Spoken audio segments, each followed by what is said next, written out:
Hi everyone, Toothany Jail Tano here, the internet's busiest music nerd, and it's time for a review of this new Måneskin record, Rush. This is the third full-length LP from Italian band Måneskin, whose 2021 Eurovision win instantly turned them into a global sensation around the world of rock. And they are certainly showing out as a result on this new project here, with it being quite a few miles longer than anything they've released thus far, 17 tracks, almost an hour of material. This thing also sports an appearance from the great Tom Morello on guitar. Most standard bearer music publications out there today that are still kicking are really betting on this band's success with a lot of positive praise, interviews, so on and so forth. So of course there's like a lot of attention on this band and this record right now.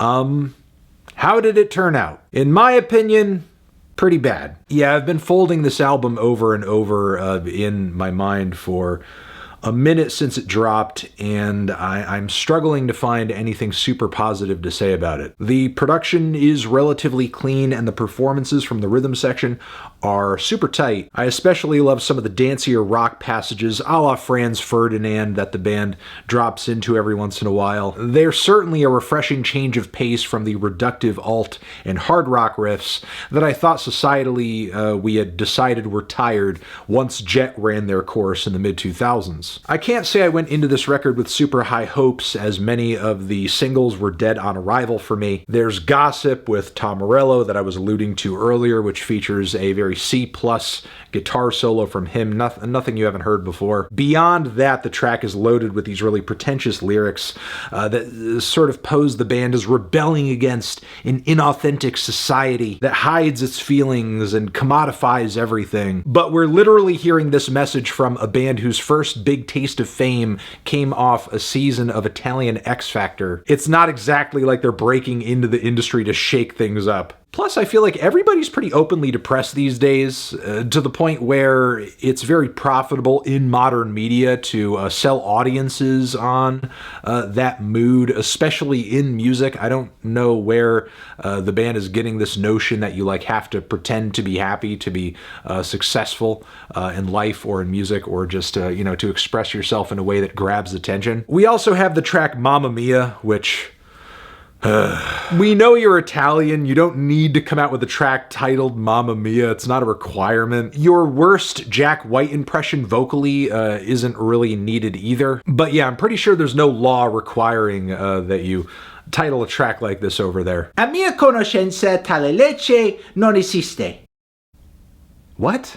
Mamma mia! Oddly, the song Supermodel is an even tougher pill to swallow, as it's pretty much obsessed with, I guess, an archetype of a 90s supermodel or a 90s supermodel. And I don't know, it's a pretty nonsensical character portrait.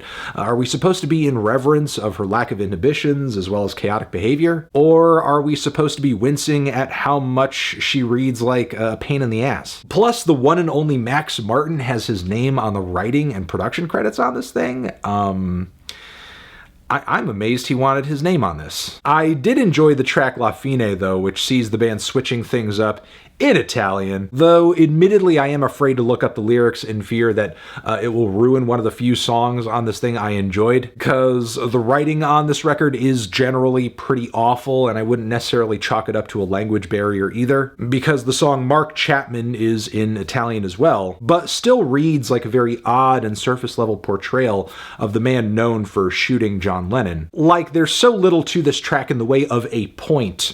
One could only say the band invoking his name in this way is kind of tasteless and maybe just being done for shock value. But yeah, to that point, something is just severely lacking lyrically on many of these songs. Like with the track Baby Said, for example, where we kind of bounce back and forth between innuendo and explicit lust, but none of it is sexy, none of it at all. We have Blah Blah Blah too, which I guess in a sense is a pretty funny shot at vapidity. While its silly lyrics, driving grooves, and catchy licks are cute for a minute, they do get annoying after a while. I just feel like I'm listening to rated R era Queens of the Stone Age, but with no like real guts to it or heft to the production. Then the song Cool Kids has easily one of the most awful sets of verses I've heard in the past 12 months. Cool kids, they do not floss, marry me in the countryside, honestly, I don't give a fuck, I'm addicted to rock and roll, yeah, blah. Okay, well, first off,